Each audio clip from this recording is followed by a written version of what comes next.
4월 20일 법무부가 변호사 시험 합격자를 발표했어요. 이번 합격자의 수는 작년과 비슷했죠. 그러나 전국의 변호사들은 변호사 배출수를 감축하라고 주장하고 있어요. 이는 변호사의 수가 많아졌다는 것이에요. 오늘은 변호사와 같은 8대 전문직에 대해 알아봐요. 변호사는 어떤 사람이 소송을 당했을 때 의뢰인의 형량을 가볍게 하거나 없애기 위해 변호를 하는 사람이에요. 보통은 변호할 때 의뢰인에게 돈을 받지만 돈이 없는 사람을 위해 나라에서 돈을 내주는 국선 변호사도 있어요.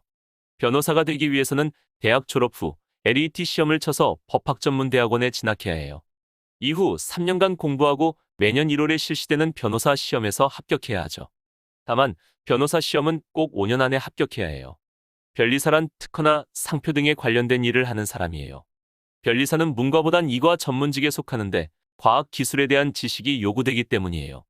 변리사는 일반적으로 연봉이 높지만 그만큼 수도 적고 시험 합격도 어려워요. 변리사 시험 과목에는 특허, 기술, 민법 등이 있고 1차는 2월, 2차는 7월에 실시돼요. 변리사는 매년 약 600명을 뽑죠. 회계사란 감사, 감정, 세무 등 경제활동에 관한 일을 전문적으로 하는 사람이에요. 회계사는 대기업의 회계팀에 들어가거나 회계를 전문적으로 다루는 회계법인에 들어갈 수 있어요. 회계사가 되기 위해서는 금융감독원에서 주최하는 시험에 합격해야 해요. 시험은 경제, 경영, 상법 등으로 이루어져 있고 1차는 2월 말, 2차는 6월 말에 실시돼요. 회계사는 평균 900명을 뽑아요. 감정평가사란 재산의 가격을 평가할 수 있는 법적 자격을 가진 사람이에요.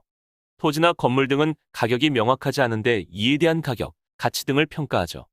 감정평가사가 되기 위해서는 국토교통부에서 실시하는 시험에 합격하고 이후 1년간의 실무수습을 마쳐야 해요. 시험은 민법, 경제, 부동산, 회계학 등을 보며 1차는 3월 초, 2차는 6월 말에 실시돼요. 매년 200명을 뽑아요. 세무사란 세금에 관한 일을 대신 처리하거나 상담하는 직업이에요. 세무사는 회계사와 달리 개인 사무실을 차려 활동하는 경우가 대다수이죠. 세무사는 기획재정부에서 주관하는 시험에 합격해야 해요. 시험은 재정학, 세법학, 회계학 등을 보며 1차는 4월, 2차는 8월에 실시되죠. 매년 700명이 합격해요. 법무사란 법적인 서류를 작성하고 제출해주는 사람이에요. 즉, 민, 형사소송, 이전 등기, 가처분, 파산, 이혼, 개명 등에서 요구되는 서류를 작성하죠. 법무사도 개인 사무실을 차리는 경우가 많아요. 법무사가 되려면 법원행정처에서 실시하는 시험에 합격해야 해요. 시험은 헌법, 상법, 민법, 가족상속법 등을 보며 1차는 6월, 2차는 9월에 실시돼요. 2차는 이틀 동안 실시되죠. 매년 130명이 합격하기에 난이도가 어렵다고 알려져 있어요. 관세사란 무역에서 통관 절차를 대신해 주거나 관세법상의 소송을 대신해주는 직업이에요. 세무사와 역할이 비슷하나 세무사가 국내라면 관세사는 국제적인 업무를 한다고 볼 수 있죠. 관세사 시험은 한국산업인력공단에서 주관해요. 시험은 관세법, 무역영어, 회계학 등을 보며 1차는 3월, 2차는 6월에 실시해요.